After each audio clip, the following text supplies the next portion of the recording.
Good morning. I am Professor Sardella, Rino Sardella from Rome, Italy, and I would say good evening to all Korean friends.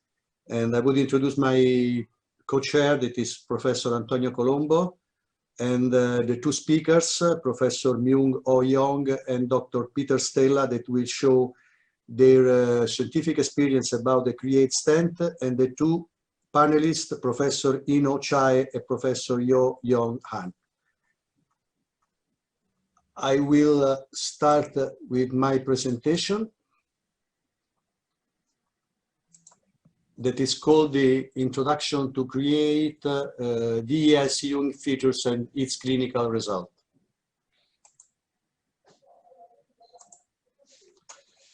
Okay. All we know that diabetes is a real global emergency. You can see the increase from 2000 to 2019, that is plus 200%. You can see the projection from in the next 20 years that will be about 50% more. And the regional diabetes prevalence is in Europe from 15% of increase up to 143% increase in Africa and 31% in Western Pacific. We know even the most effective second generation DES, they has failed to provide higher efficacy in diabetes mellitus patients versus first generation DES. You can see the comparison between everolimus and paclitaxel eluting stent. The everolimus eluting stent were much better in non-diabetes, but you can see that there was no difference in diabetes population. And moreover, also the latest generation DES, permanent or absorbable polymers, have not been able to improve outcomes of diabetes compared to non-diabetes. You can see there is no difference in Resolute versus X-Science and or Cirrus versus X-Science in diabetes population. But now we have this new stent, the Cre8 stent, that is Amphilimus eluting coronary stent. I will show you the three fantastic triplet, the three unique features of this stent. The first one is the polymer-free Abluminal reservoir technology. The second one, what I call it's the magic flower, the Amphilimus formulation, sirolimus plus organic acid and fatty acid in particular. And the third one is bio-inducer surface. Starting from the polymer-free Abluminal reservoir technology, this is a property polymer-free drug release system constituted by reservoirs on the stent's outer surface. You can see on the left side of the slide that the Cre8 compared with all the other stent has a peak drug tissue concentration during the first days, 50% of drug elution in approximately 18 days, 65 or 70% of drug elution within 30 days, and the complete drug elution within 90 days. What about the reservoir? Moving to the arterial wall, the drug elution is controlled and directed exclusively towards the vessel wall without employment of any polymer. And respect to blood flow, we have a lack of any polymer, lack of any drug. Now we can say that this stent starts like a drug eluting stent, it finishes like a bare metal stent. The polymer-free Abluminal reservoirs, contrary to polymers, allow a mix of substances to be simultaneously eluted. You can see that what happened between the difference between polymer and the reservoir with no polymer. Polymers act as a filter. Thus, the small molecules are very fast released, but the big ones are very slow released. In case of reservoir, in case of this stent, all the molecules are simultaneously eluted with any difference between small, slow elution and big molecules. The second feature, very important feature, the core of the stent is the formulation of sirolimus and fatty acid. You can see this flower, the core of flower is sirolimus in blue, and the petals of the flower are the fatty acid. Thus, the sirolimus and organic acid are eluted together for a combined effect. What happened in practical? You can see the difference between non-diabetic cell, where we have two pathways, the glucose pathway 30% and the fatty acid pathway 70%. But what happened in diabetic cell? In diabetic cell, we have off the glucose pathway is off, but we have a membrane protein overexpression leads to higher fatty acid bindings, translocation. You can see 100% of these fatty acid and sirolimus are in diabetic cell. The third one, the bioinducer surface. What is the bioinducer surface? It's an ultra-thin pure carbon coating that is integrally applied to the Cre8 platform before the drug loading. Thus, the lack of polymer presence avoids any inflammatory trigger, while the bioinducer surface promotes a fast healing. Thus, respect to vessel wall, we have immediately after drug elution, bioinducer surface, the only interface with the vessel wall. And respect to blood flow, since the beginning, the bioinducer surface, the only interface with blood flow. Thus, it promotes a fast healing and acid antithrombotic coating. Thus, we have the efficacy of drug-eluting stent and the safety of bare metal stent. Reassuming the 8 unique features that improve clinical procedural outcomes, we have the first one, the polymer-free, Abluminal reservoir technology, Amphilimus formulation, and the bioinducer surface. Beyond, we have other 4 features: the unique stent design with 4 desk configuration, the chromocobalt with very thin strut, 70, 80 millimicron, zero stent shortening upon expansion, and 2 highly visible platinum markers.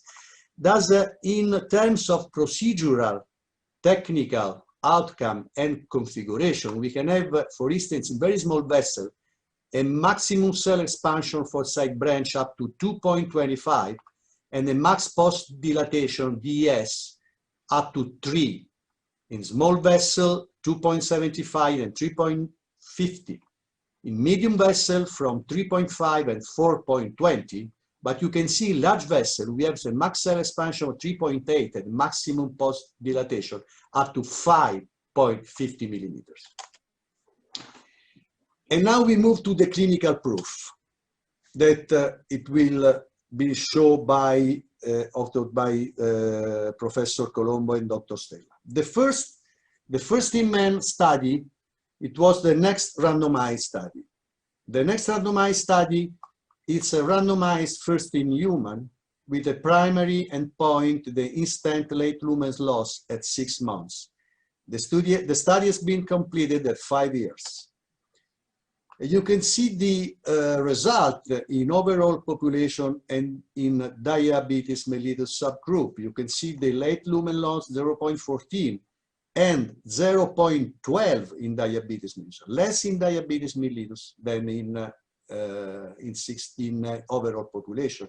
You can see the difference with the Taxus stent 0.34, 0.43. Thus, we can say that the late lumen loss in diabetes subgroup is comparable. It's very low to the late lumen loss obtained in the overall population. And this result has never seen before. This is the results at 5 years. The target lesion failure device events.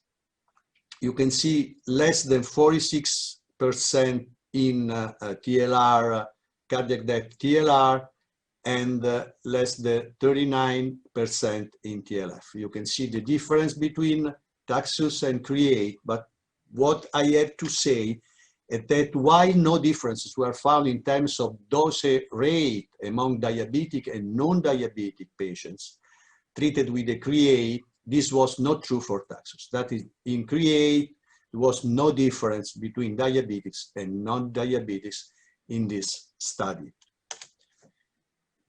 This is the clinical program. It is developed in terms of safety for reduced DAPT duration. This will show by Dr. Stella, and efficacy in diabetic patients. We will move to show to diabetic patient subset. The participate study, Professor Colombo PI, this is a multi-center registry on Cre8.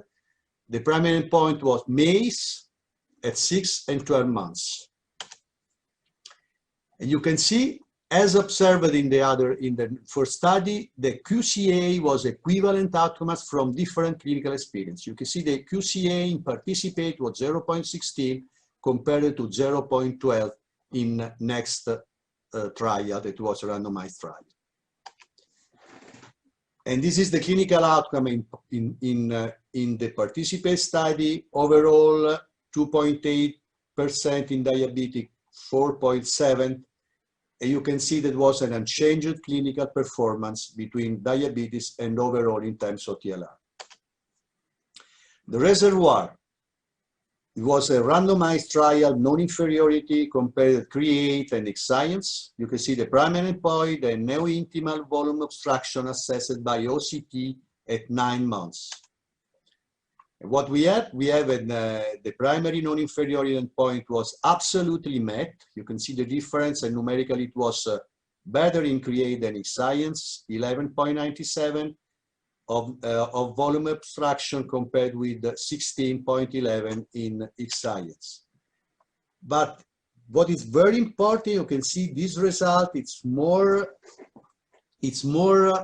much better in patients with diabetes treatment, and in particular with insulin treatment, and in patients with hemoglobin glycosylate more than 90, the 49.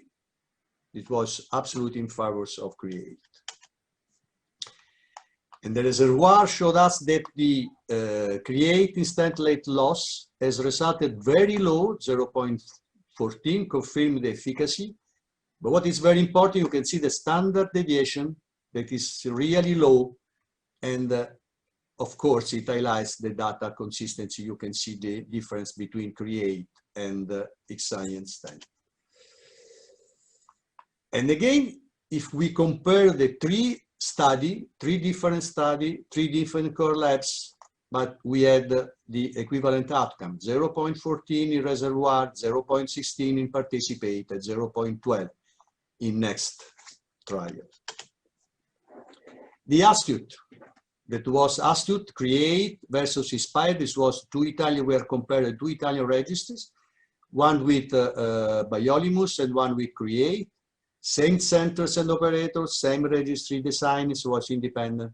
And both registries have enrolled more than 1,000 patients. What happens in this comparison? There was two studies, non-diabetic and diabetic patients, 591 and 413 in the Astute, and 517 in the Biolimus, and 255. You can see the non-diabetic cohort, it was less than 17% numerically better in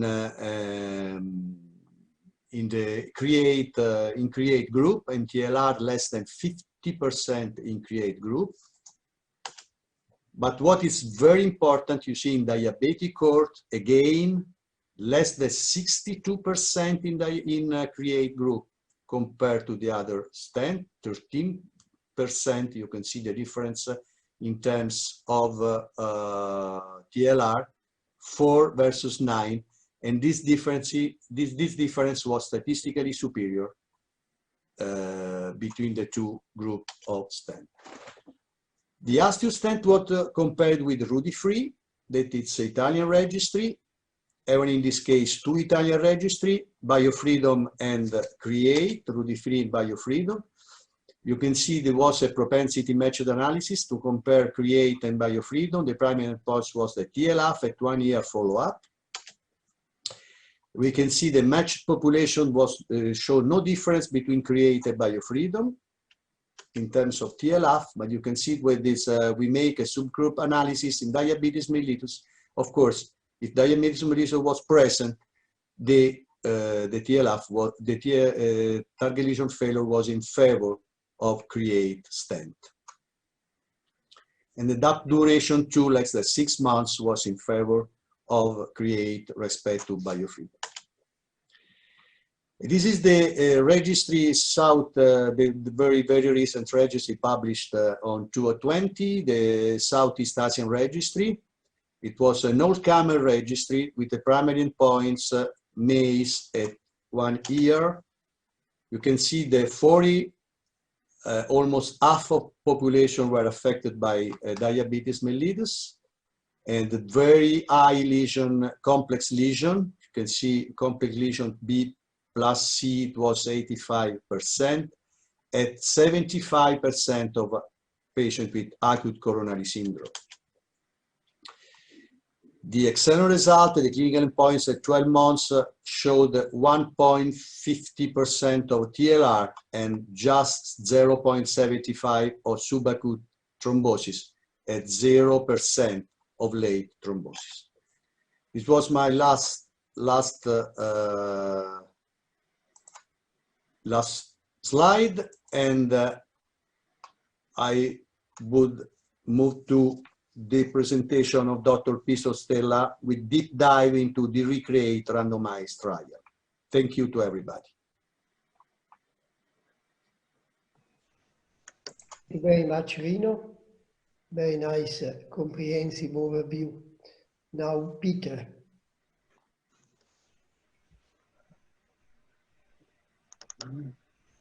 Thank you very much.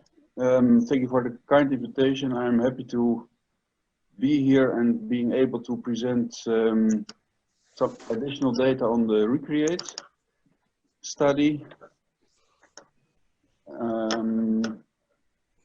I hope you can see my screen at this point. Perfect. Yes? Okay, good. I see. I'm trying to make it a full. Yeah, there we are. Okay, now we're fine. So the title is a deep dive into the Cre8 randomized trial. I'm sure some of the data has been known for some of us already, but I will just repeat a little bit of what we've done in the past years. So coming back to the first slide, and Rino discussed already, so the whole program is based on safety and efficacy with the Cre8 stent. And this study was specifically designed to investigate short DAPT in troponin negative patients. So a little bit of background. We have a lot of experience already with the Cre8 stent, and one of the first studies that we participated was the demonstrate study with Professor Prati from Rome as a PI. And this was a very interesting study in which we did OCT in patients with bare metal stent and in patients who were treated with the Cre8. And the OCT was done in the bare metal group at 1 month follow-up and in the Cre8 stent at 3 months follow-up.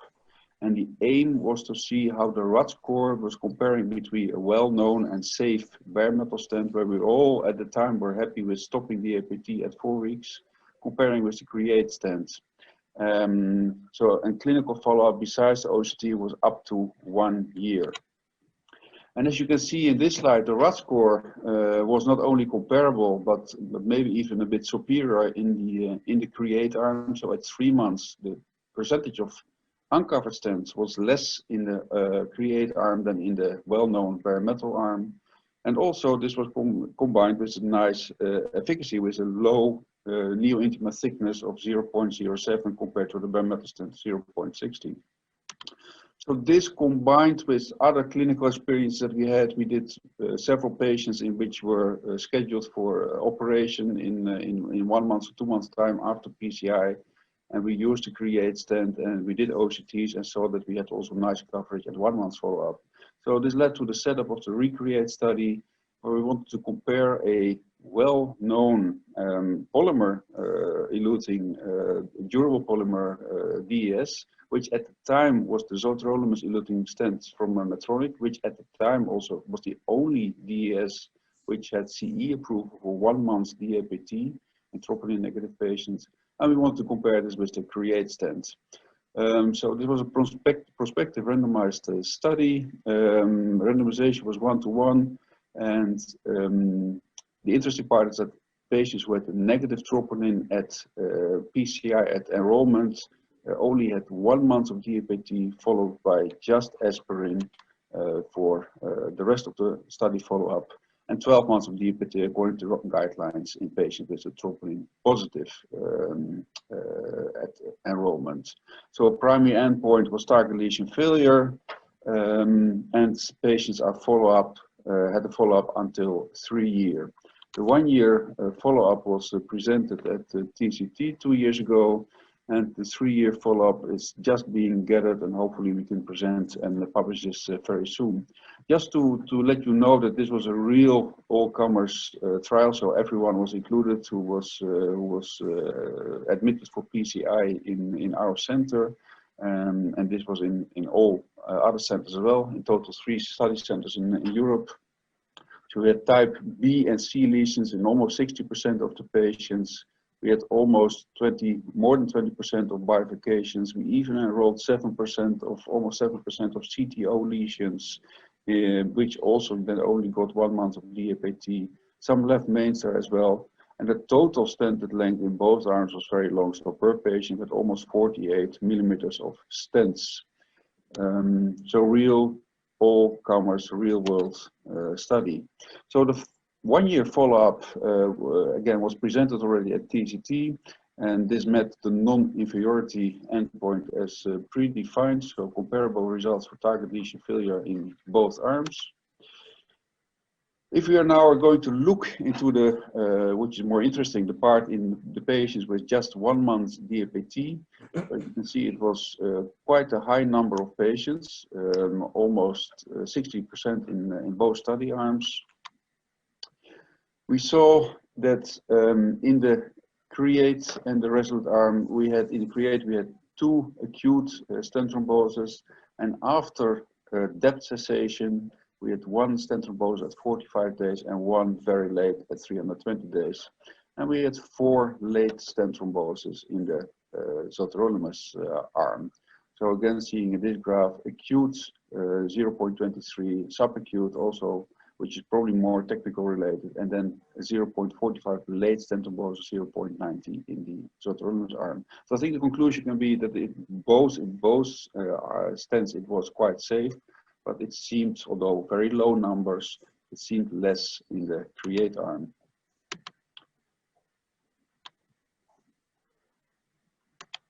One of the main discussions currently, of course, is the whole high bleeding risk situation in our patients. And there's a lot of focus and research going on towards high bleeding risk. This has all been recently redefined, as you all know. And what we did, we looked to the patients in our study, which was designed well before the whole discussion on high bleeding risk has started, and well before a lot of studies which are now being published on high bleeding risk were already designed. We had this population already. And if you look at our results in the patients with just 1 month DAPT, to the patients who had a high bleeding risk, you see that indeed these patients are bleeding more, but most of the bleedings are in the first months. So indeed, high bleeding risk gives a higher risk of bleeding, but most of them are in the first month. So once you stop the DAPT at 1 month, you see that the high bleeding risk is not increased in our population. And this is shown in the landmark analysis again. So after 1 month of DAPT, so all these patients are just on aspirin, you see a very comparable results of bleeding in both arms. So the question is this the end of the story for high bleeding risk definition? Probably not, because again, as just mentioned, there's a lot of discussion ongoing, and this is a slide from Marco Falgimilli from Switzerland, a huge registry in Bern, and he looked at all the current scores and the recent consensus and our consensus, and basically, as you see on the right side of your screen, the results confirm that the higher the high bleeding risk complexity, the higher the events are. So high bleeding risk is connected to high events. And again, he analyzed if patients were having minor or major criteria, but even with minor criteria alone, there was 65% of bleeding effects in this group. So probably the definition of these risks need to be defined, and this is an ongoing discussion. And as mentioned before, I think what is nice from our study is that we have really an all-comer population with a lot of patients with high bleeding risks. And if you look at the recent published studies, which again are proposed now to look at high bleeding risk patients, leaders-free, senior Zeus, Century. If you look at high bleeding risk patients, you see that there's indeed a higher bleeding risk, but also you see there's a higher stent thrombosis risk. So the combination is both bleeding and ischemic. Basically, this is a more complicated population probably compared to the patients who were not on a higher bleeding risk. Diabetics, a population which was already mentioned by Rino. I think this is a comorbidity which is very important also in this specific patient population. It's one of the most frequent comorbidities in high bleeding risk patients, and the prevalence of diabetic in this group is double compared to the patients who have no high bleeding risk. So important to keep in mind that diabetes also is a predisposing factor. A slide that we always like to show is that in the ideal world, you would like to have a combination of a very efficacious and a very safe stent. And this on the left side would be the gray would be a very safe stent where you would be potentially able to stop DAPT at 1 month. But if there is an instant restenosis and you get a re-PCI at a certain time in follow-up, you'll immediately increase again your bleeding risk because you have to go back to DAPT. And of course, the orange line would be the ideal stent, stopping DAPT at 1 month and then have a short, low increase of combined risk of bleeding and stent thrombosis. The diabetic subgroup of the Cre8 was not powered to detect any significant differences, but because we knew already about the next study, we decided to also do a randomization at enrollment based on diabetics at admission. And if you look at this subpopulation, we found a difference in target lesion failure at 12 months. So the diabetics had a target lesion failure of 5.6%, the non-diabetics 3.5%. So there was an almost 60% increase in this population. If you looked again at the patients on insulin-dependent diabetic versus the non-insulin-dependent diabetics, this increase was even more. So an almost 100% increase of target lesion failure if patients were on insulin treatment for their diabetes. Now, what happened if you looked at the different study stents? What we found at 12 months, an overall difference of almost 80% between the Cre8 with a 4% target lesion failure versus the Resolute 7.2% target lesion failure. More interesting, in the insulin-dependent group, the difference was much bigger. So just 2% target lesion failure in the Cre8 arm versus almost 15% target lesion failure in the Resolute arm. So interesting again, the slides he made as a comparable, almost comparable result like Rino showed you in the previous studies on the diabetics. I think it's even more interesting that it seems lower. Numbers of course are not very high, but it seems lower in the insulin diabetic arm than in the overall diabetic group. And of course you see this is highly increased in the other study arm. So the efficacy in diabetes may result in also in a low risk in all those patients that have the combination of diabetes and high bleeding risk. Thank you very much. I think this was, I don't have a conclusion slide, but I would like to conclude verbally that I think that the Cre8 has shown in a lot of studies already that it's a very safe stent, it's a very efficacious stent, and as I'm always telling the company, if this would be a Boston or a Abbott, we would be bombarded by emails each day on the nice results. Unfortunately, it's a smaller company, but I think it's something that the company can be very proud of. Thank you very much. Thank you, Peter. And if Antonio agrees, we can make a small discussion of 2 or 3 minutes about your presentation. If someone has some question about my presentation, and we move to Antonio's speech. Antonio, if you have some question on some comments. Maybe we can have a few minutes discussion, but you know, the data seems to go in the direction that the efficacy in diabetic is not perfect, but is better than some other stents. Unfortunately, we do not have a large, clear-cut study, but we have a lot of subliminal messages, let's put it that way. I agree with Antonio. I think that we need a randomized trial in just in diabetic subset of patient. But what is very important is to connect the 2 different features of the stent. The first one is the Amphilimus.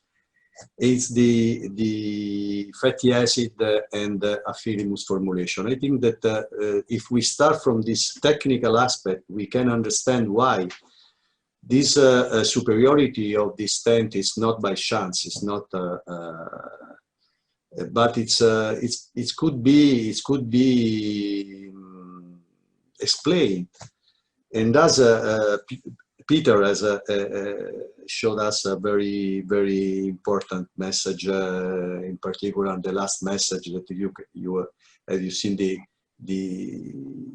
terrific difference between the 2 stents in diabetes population, even if the study is not powered for this subset of patient, Peter. I think we all agree that a randomized controlled trial is the way to go. That would be the next step. But indeed, there are a lot of small messages that seem to confirm the potential positive result of this specific stent design in diabetic patients. And I'm personally impressed especially in the insulin-dependent patients, where the results seem really a lot better than the comparator stent. I have to announce that the sugar trial, that is the Cre8 versus Onyx just in diabetic patients, it will be presented next year, and the diabete it will be done in the next future. Thus, we will have to real randomized trial to better understand the real efficacy of the stent. That it's already been shown. The 2 panelists, Dr. Professor Ino Chow and Professor Joo-Yong Hahn, if you have some question to Dr. Pieter, Stella, and eventually to me. Yeah. So I really enjoyed your lectures. The Cre8 stent has advantage. So there's no polymer and Amphilimus drugs. But I have a question about the stent performance. So in all the studies showed that the success of the stent procedure was over 98%, 99%. But I think this study, this stent has a reserve for the drug elution. So even though this stent is the thickness is 60 to 70 micrometer, but is there any conformability? I mean the negotiate the conformability and then reserve caving, and also if the stent has some reservoir in the thin strut, is there any the risk of stent fracture or something? This is a great question, Professor Chow, because I am an utilizer of this stent in very complex lesion. I can say that beyond the clinical aspect, diabetes is very safe, the reduction of the anti-aggregant treatment. This stent, that is thanks to the bioinducer surface that is very, very thin strap, has a great conformability, a great trackability. But overall, you have to see in my slides that you can expand this stent, in particular in large vessel, up to 5.50. I studied this stent with IVUS and OCT after the stent. I would ask to Antonio Colombo and Pieter, that are two other utilizers of this stent, but I never saw any damage of the strap. Despite this stent, it's my workhorse in a very complex lesion, a very tortuous vessel, and very calcified lesion. And I think the trackability, but also the thickness of the stent, it's not something that it's a challenge for the stent damage, the strap damage. I don't know if Antonio and Pieter had the same experience. But I agree with you. I think I've been utilizing this stent for many years, and I did not notice any particular tendency to fracture, any difference compared to other stents. So I do not believe that this stent is more resistant, and I don't believe that this stent is less resistant. Peter? I would agree on this. I think it's, in clinical daily work, it's a very nice stent to work with. We've never seen stent fractures as well. I think the radial force is very comparable to any other, thin straps modern stent that we have available. And I personally even, it's my preferred stent if I have complex lesions with bifurcations, because especially in bifurcation, it's very easy to recross towards your side branch. And also, as shown in our study, in long complex lesions, the fact that there is a marker on it, helps enormously in placing one stent just beyond the other stent. So I think the marker feature as well is very nice to have. Professor Hahn says some question. I'm Jeong from Samsung Medical Center, Seoul, Korea. It was an honor for me to join this wonderful meeting. I enjoyed the previous two speakers' nice presentation. Dr. Sardella nicely summarized the advantage of Cre8 stents. However, I have one question. What is the main mechanism or the most important mechanism of Cre8's superior, excellent outcomes in diabetic patients compared with contemporary other DES? I already showed my slide. There is the feature that is Amphilimus and fatty acid. And I showed which is the scientific explanation and why it's possible that the stent is much better in diabetic population. It's better because the fatty acid and sirolimus are better attracted by the diabetic cell compared to non-diabetic cell. And the double formulation, it's a strong push for the stent to go inside for the drug to go inside the diabetic cell and to make his action. That's if this result it will be confirmed by the two next randomized trial, sugar and Cre8 and diabetes. I think that the explanation is in the technical feature of the stent. Yes, I have a question about the drug itself, because this drug is surrounded by fatty acid, so it is it's an advantage to enter the cell, diabetic cell, but this is true to the endothelial cell also. So then make endothelial damage earlier stage and after stenting. So is there any data about the endothelial lining after Cre8 stent in the diabetic patients? I think that we have Pieter showed the study of Francesco Prati. It's the first OCT study of the stent. I think that it could better explain, it could better answer to your question. What is very important to focus is that this stent after the first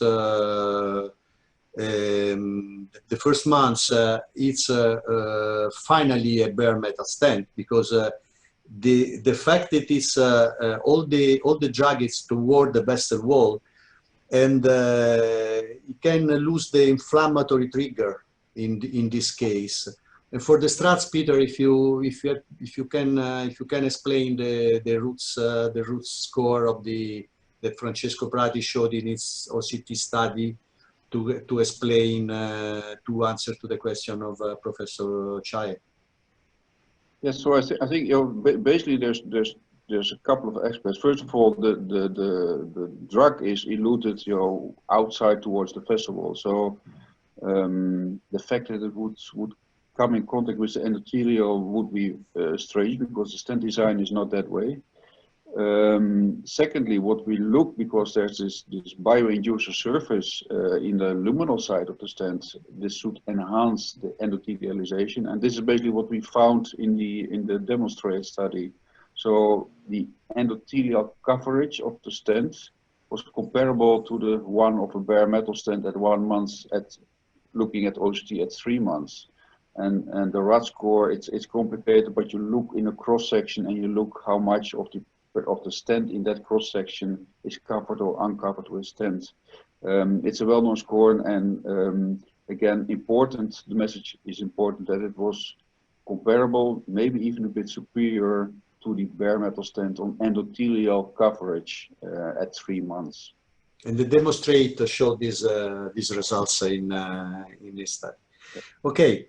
We can move to the next two speech. The first one by Antonio Colombo, the PCI with Cre8 in diabetic mellitus patient, and the second one, Professor Myung in AMI in diabetes patients.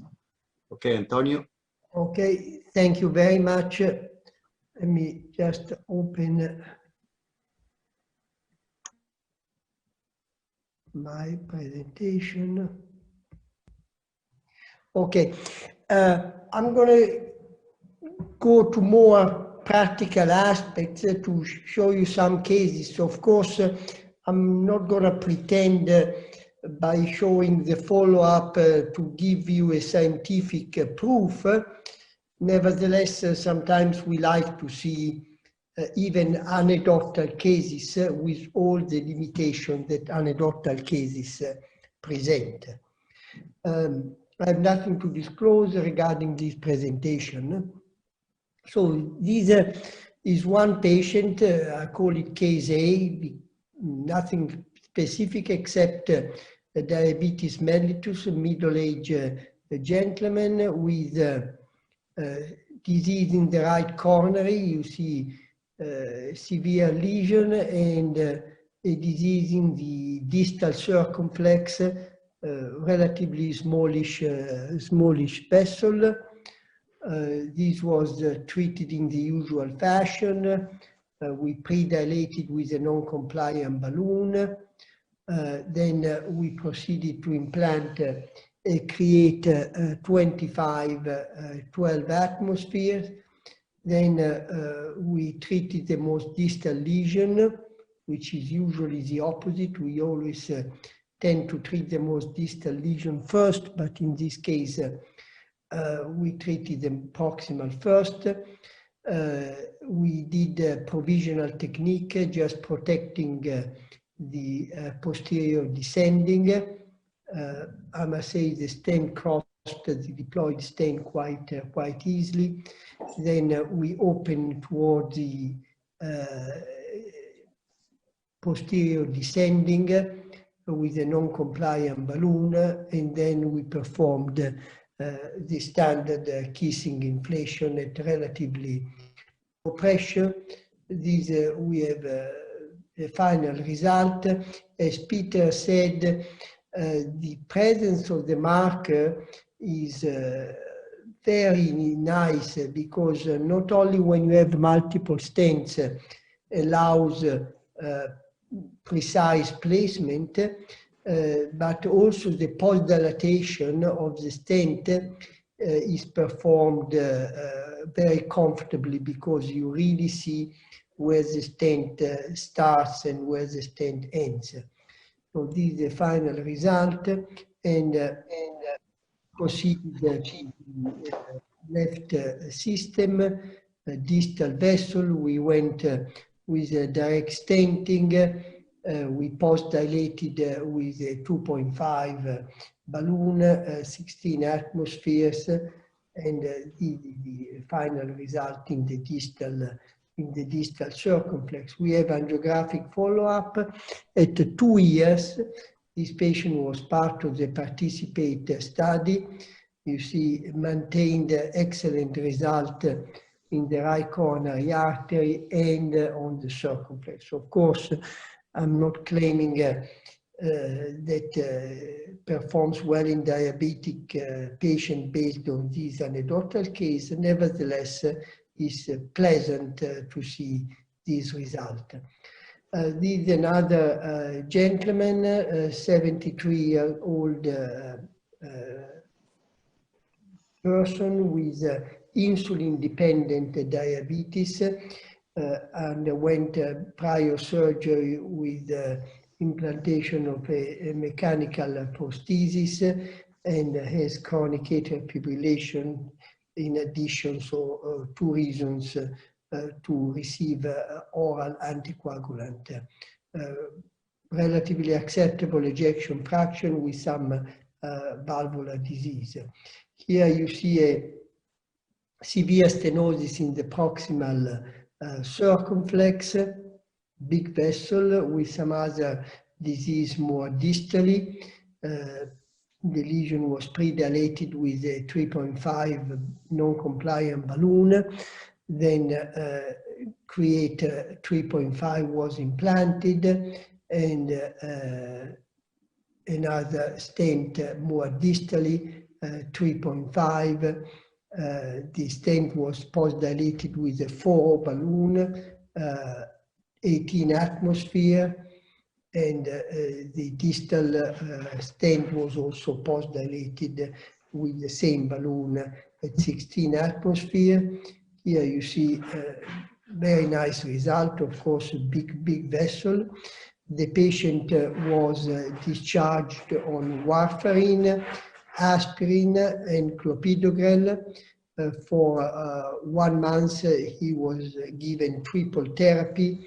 At that time, maybe at the present, we may shorten the triple therapy personally to 2 weeks. But at that time, we gave 1 month triple therapy, then we stopped clopidogrel and we kept warfarin and aspirin. This is a 7 months follow-up.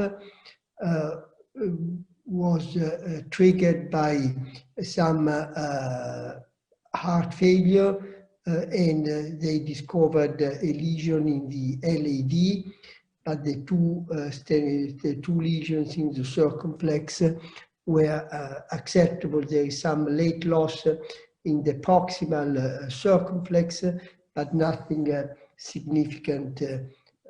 So again, a good result. Now we go to a third case that I call it the mixture of high-risk features. Is a diabetic patient on insulin, is a patient on dialysis, and is a patient who already had a stent, a DS restenosis. So these 3 features combined together. And the patient presents not only with restenosis, but with occlusion of the right coronary artery, which was previously treated. The lesion was crossed quite easily, pre-dilated with a high pressure balloon. then we decided to treat the proximal segment of the right coronary with the drug-eluting balloon and implanted Cre8 more distally in the mid-right coronary and in the distal right coronary. 3.0 more distally and 3.5 in the mid-right coronary. This is the final result. Again, a drug-eluting balloon in the proximal and Cre8 in the mid and in the distal. Here the arrows point the area of treatment, and this is the 6 months follow-up.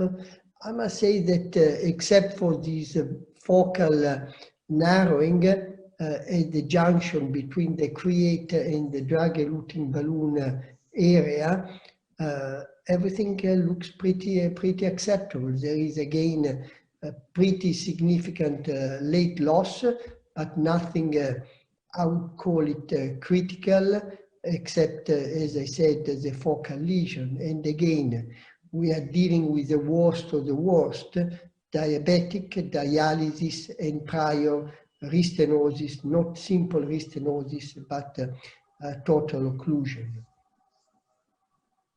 So I thank you for your attention, and let's go to the next presentation. In the meanwhile, that we wait for the Professor Jeong presentation, I would thank Antonio because he showed 3 very interesting cases, but beyond the complexity of the lesions, what is very important that he showed 3 different aspects of the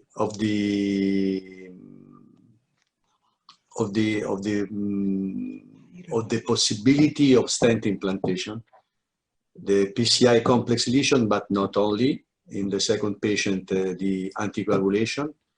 Does he shorten the DAPT? I would ask to Antonio if it's usual to stop the DAPT to make only triple antiaggregation and anticoagulation in the first month and then stop the DAPT. And in which patient? Only in high bleeding risk or in all patients? But personally, I'm always afraid about triple therapy. So I try to tailor to not only to the patient, but to the type of lesions. But if I can keep it as short as possible. In the case I presented, were a 4mm vessel. So such a big vessel, I believe the risk of thrombosis is very low. Yeah. So I try to keep the triple therapy as short as possible. As I said, I gave 1 month, but you could even do 2 weeks. And okay. You are more confident with this stent or not? I'm more confident with this stent because there is no polymer, because the drug is only for the wall. But you know, I think we are in a data-driven environment, so I don't think we can state scientifically that this stent is superior as far as the DAPT duration, except theoretically. Okay, thank you. And Professor Jeong, please, your presentation. I'm sorry for the delay. I will introduce clinical experience of Cre8 stent in patient acute myocardial infarction and diabetes. And Korea acute myocardial infarction registry has been started since 2005 for the memorandum of 50th anniversary of Korean Surgeon Society. 55 primary PCI centers participate. All major centers in Korea participate in this registry. KAMI study supported by Korean Society of Cardiology and Korean NIH. We have raised more than 76,000 patients so far. We published 295 papers, including JAMA and BMJ, Circulation, JSCC. We have reported the current trend of acute myocardial infarction in Korea between 2006 and 2013. 39,000 patients were analyzed. The incidence of hypertension and diabetes has been increased remarkably. Smoking has been decreased from 62% to 42%. This incidence rate of STEMI and non-STEMI. STEMI has been decreased, non-STEMI has been increased. The ratio reversed 2012. This intervention rate of STEMI and non-STEMI. 96% patients, STEMI patient undergoing PCI, 80% patient, non-STEMI patient undergoing PCI. The success rate 99% in Korea. We reported 10-year experience of Korea acute myocardial infarction history using drug eluting stent during PCI. We analyzed 54,000 patients analyzed between 2005 and 2016. These are changing trend of prime PCI in STEMI patient between 2005 and 2016. Prime PCI rate has been increased from 67% to 98%. Intervention rate has been increased from 82% to 90% in Korea. These are changing trend vascular access in patient acute myocardial infarction between 2005 and 2016. Transfemoral approach has been decreased. Transradial approach has been increased. The ratio reversed in 2015.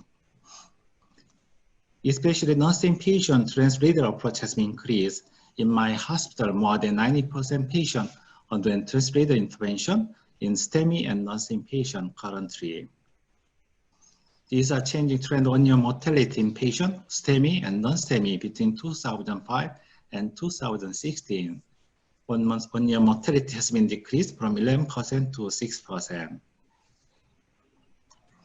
We reported benefit of statin therapy in patient acute myocardial infarction in patient with low LDL cholesterol.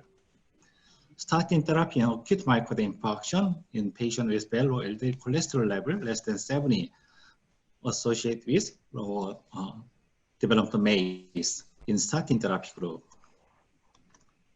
We reported ARB STEMI patient with preserved LV systolic function. ARB is better than ACE inhibitor, including sub-analysis, age, sex, diabetes, and clinical multiple lesion, location of impact literatories. We reported extent location and clinical significance of non-impact literatory in patient STEMI patient. 18,000 KAMI patient included. In 52% patient has multiple lesion. 1 month mortality significantly higher in patient is multiple lesion. Is consistent finding with KAMI registry.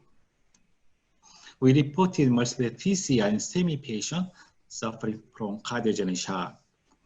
We analyzed 600 patients out of 13,000 patients. Patient divided in 2 groups, impact literatory intervention, multiple PCI.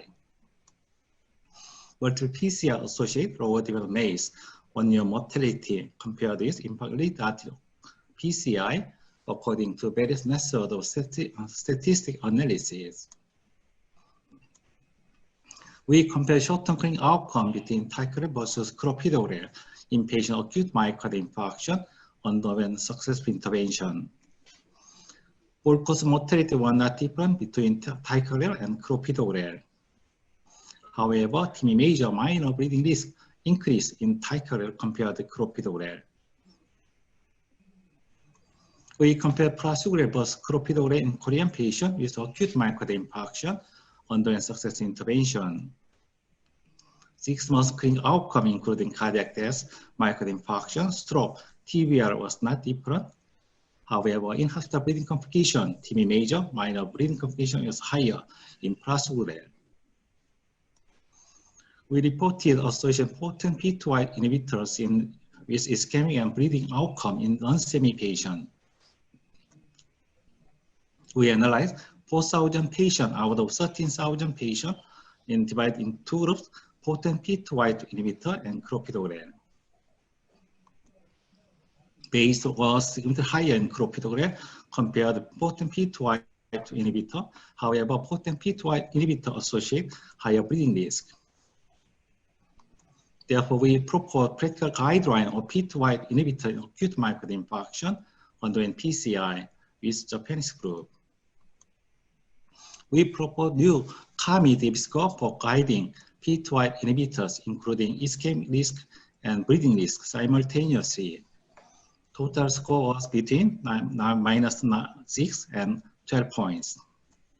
Patient had higher than 3 points, we can prescribe potent P2Y inhibitors. Patient has less than 2 points, we can prescribe clopidogrel. This we reported published 2020 Korean Society of Myocardial Infarction, expert consensus on pharmacological treatment for acute myocardial infarction. In patient has less than 2 points, we can prescribe clopidogrel. Patient has higher than 3 points, we can prescribe ticagrelor or prasugrel. We have performed KAMIR-DAPT study, multi-center prospective observation clinical trial. We evaluate effectiveness and safety of Cre8 stent in Korean patients with acute myocardial infarction. We enrolled 1,000 patients from 20 sites. We have started patients 2 months ago, and we'll try to enroll until 2020. We'll try 1-year clinical follow-up. Primary endpoint will be target lesion failure, and secondary endpoint including MACE, cardiac death, myocardial infarction, TLR, TBR, stroke, and stent thrombosis. We'll select P2Y inhibitor according KAMIR-DAPT score. We'll analyze sub-analysis diabetic patient in the future. This is a simple case review of acute myocardial infarction, diabetes. This 52 male patient, young patient suffered from chest pain. He has hypertension, cardiac enzyme slight increase, LDL cholesterol 129, A1C 8.2%. Angiogram revealed critical stenosis and proximal lady with ruptured plaque. We tried predilation using 2.5 millimeter balloon.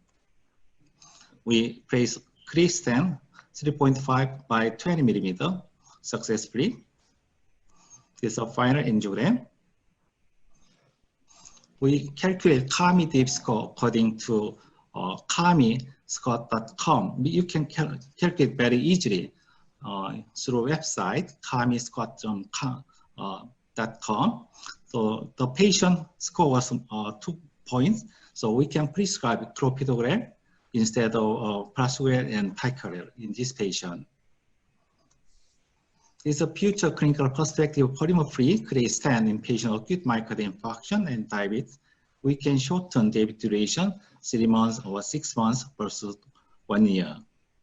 We can lower stent thrombosis rate and lesion rate. We can prevent bleeding complications.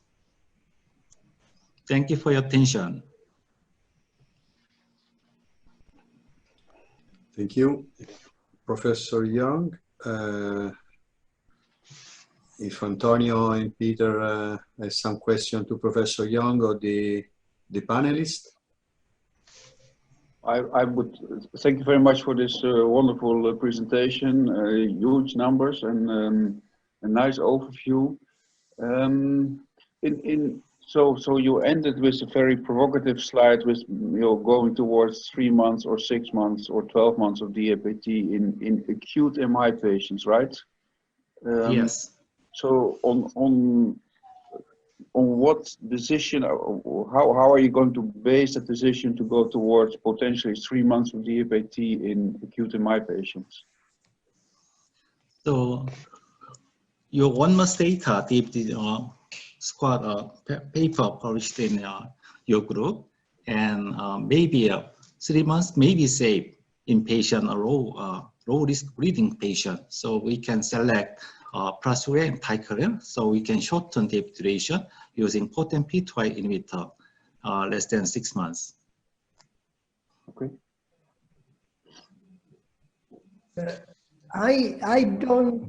I'm not so sure if the duration of DAPT in acute MI is related to the stent. I think is more related to the patient characteristic, to the milieu of the setting here.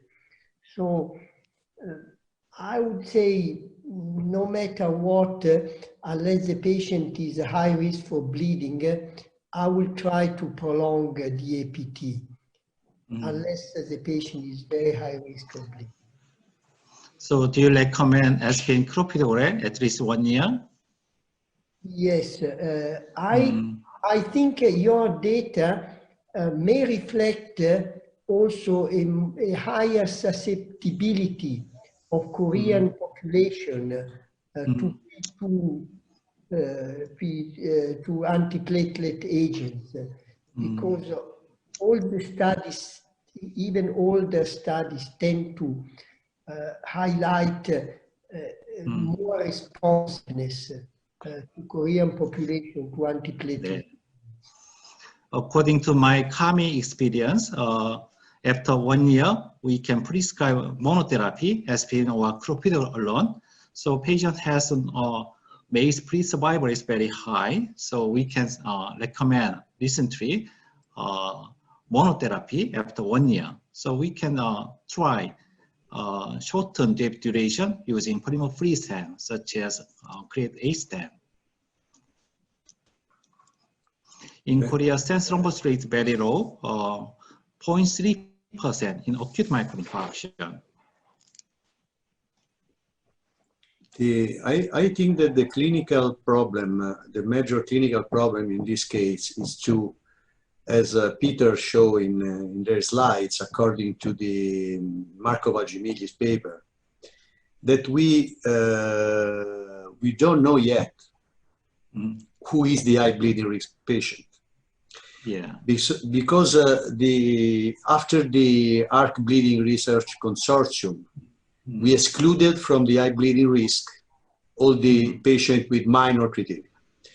And one of these criteria that is the major inclusion criteria is the age. But revisiting the study, in that paper, the authors showed that also the minor criteria alone can be considered high bleeding risk, like the age. Thus, the problem is, this is a question to you, to Pieter, to you, and to Antonio. How do you consider the age over 75? Of course, we have to consider the clinical aspect of the patient, because we can have a 75-year-old patient very frail, and a 75 patient that he plays tennis and he plays soccer. And of course, we have to take in consideration these different aspects. But until we don't really know who is the high bleeding risk, except to the major bleeding risk, that is, of course, we have to try to give them the shorter DAPT. I think that this is the major problem with the minor criteria, that we don't know if the patient can be considered high bleeding or not. So, Pieter and Antonio and Professor Jeong. Yeah, that's why we developed KAMIR-DAPT score. So including ischemic bleeding risk. So you can calculate very easily KAMIR-DAPT score through website. So we can prevent bleeding risk when we can select antiplatelet agents, especially for Asian patients. That's it, yes, for your Asian patient. Europe has the ARC bleeding risk score, and that the ARC bleeding risk is not so clear so far. What do you think, Pieter and Antonio? But to answer your question, I think age to me is a high risk feature. So if the patient is over 75, especially over 80, I really pay a lot of attention regarding extending duration of the APT. This is a very important point. This is a very important point. And you, Pieter? Yeah, I fully agree. And it's also, it's not only age, but also these patients are prone to other issues. They need a hip replacement. They need some operation within maybe a short period of time, which you don't know at the moment that you're going to do a PCI. So age is certainly a factor. And please, Antonio. And you know, I know that there is no good evidence. Nevertheless, I still perform 10 test to evaluate clopidogrel responsiveness. Yeah. And I tell you, if I see that the patient has a very high responsiveness, I pay more attention, not to extend it too much. This is very good point. This is very good point. Unfortunately, we have this. I have this test just for the clopidogrel, the Verify Now and all the other similar tests. But in the stable patient with where we are used to give the clopidogrel as option, I think that to know the responsiveness is very important. So, Dr. Colombo, do you measure Verify Now in your all patients? Not in all patients, but in all the patients I use Verify Now, and I do these especially when I plan to stop clopidogrel and leave the patient to stop aspirin and leave the patient on clopidogrel alone. How about the prasugrel or ticagrelor in elderly patient? I try to be I'm very scared to use the prasugrel or ticagrelor in elderly patients. In Korea, we usually use 5 milligram prasugrel and 45 or 60 milligram ticagrelor in about half dose of Western patient. So we can prevent a bleeding risk. Yeah, I think with prasugrel, sometimes you can even give every other day. In Japanese doctors, they use 3.75 milligram. I think that reflects the high responsiveness of the Asian population. What it's important to say that sometimes in several cases you have an unexpected high bleeding risk patient. You know that the patient is an high bleeding risk because for the age, for the atrial fibrillation, etc. Sometimes the not high bleeding risk patient can become high bleeding risk during its life, and then you have to change your option. You have to change your therapy. Thus, I think which is the weight, which is the impact that you give to the stent choice in these patients. Because if you start from a stent that you can, in which you can use both of them, short DAPT or long DAPT, you can switch from long to short if you need.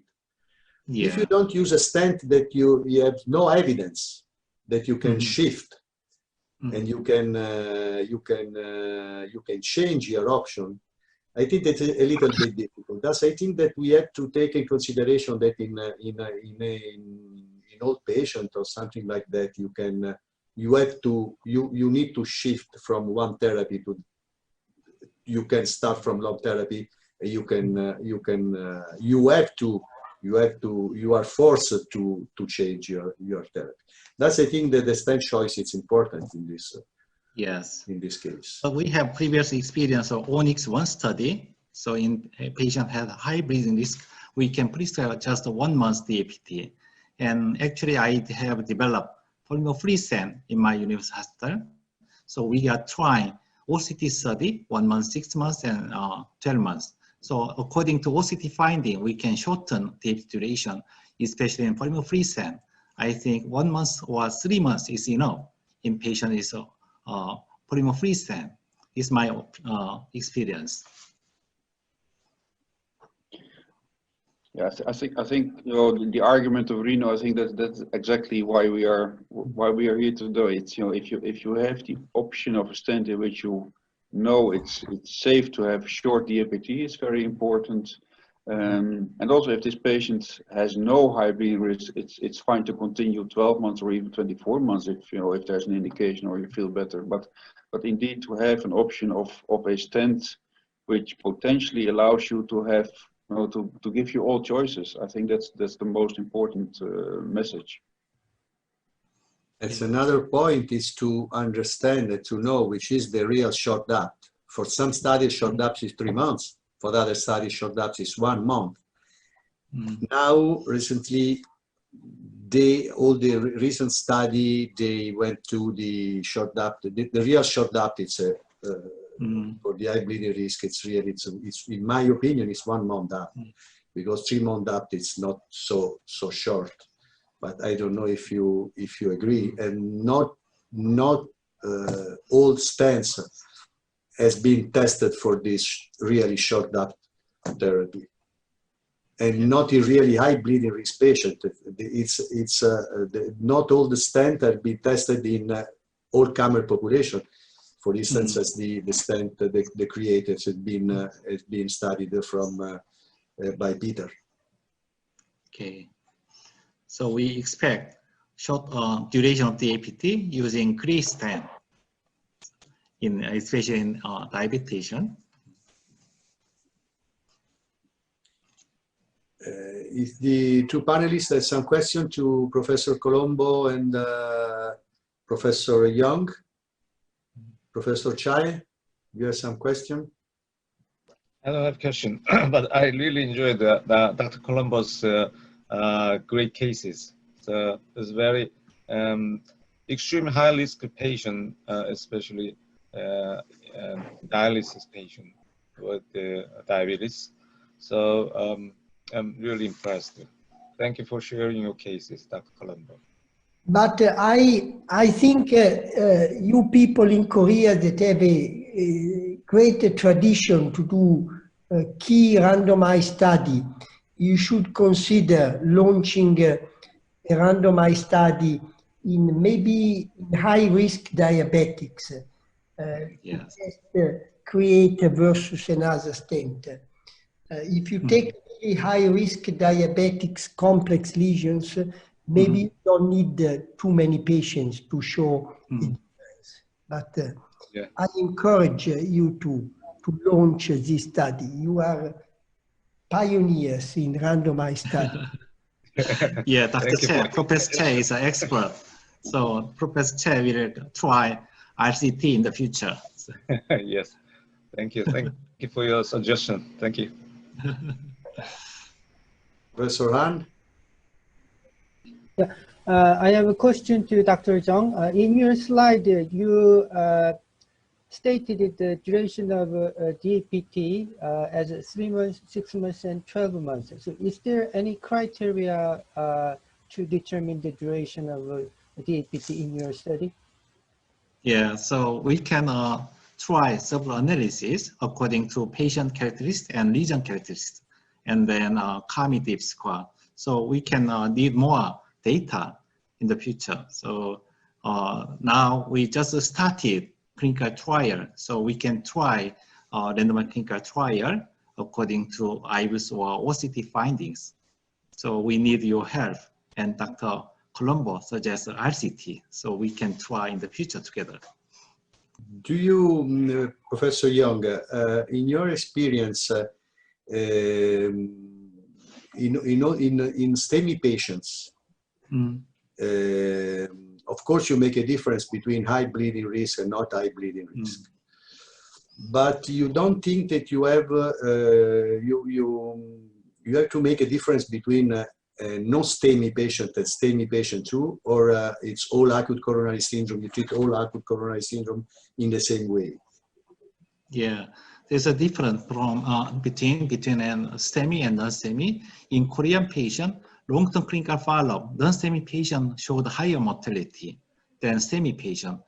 Of course, in-hospital mortality higher in STEMI patient, but during long-term clinical follow-up, non-STEMI patient showed higher mortality. So we will focus on non-STEMI patient, especially in patient diabetes and CKD heart failure. So we'll try short-term duration in high-risk patient, especially non-STEMI patient. Okay. Do you have other question or concern? Or you need some clarification about this this stent? Do you use Cre8 stent in which rate? in your patient. And we can create new good relationship between Italy and Korea.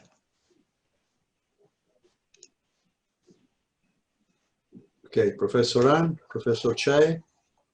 I think Pieter should really be leading this connection with Korea, because he has launched important studies. So Okay. I believe his experience will be very, very useful. Okay. And next year we will invite you in Korea. We can hope we can meet together. So. If COVID will allow us, we will come in Korea, hoping that all this pandemic will off, because it's a terrific tragedy for all of us. For all of us. Yeah, Korea is a safe country. So. Okay, Antonio, if you want to conclude this I think wonderful session. I think it was a nice sessions. We went over the feature of this stent by Rino. Pieter, Stella described clinical experience, and we had Korean physicians tell us about their preliminary work. So I will really be happy to see in 1 year new data generated from Korea that will give us some additional strength to our theoretical hypothesis. So if nothing else needs to be said, I wish everybody good evening in Korea and good afternoon for European people. Bye-bye and ciao. Bye, Antonio. Bye to Korean friends. Bye. Bye-bye. And thank you to Alvimedica for his invitation. Bye. Bye. Thank you. 제노 선생님, 한주영 선생님 고맙습니다. 네, 선생님. 선생님 감사합니다. 많이 네, 배웠습니다. 고생하셨어요. 네.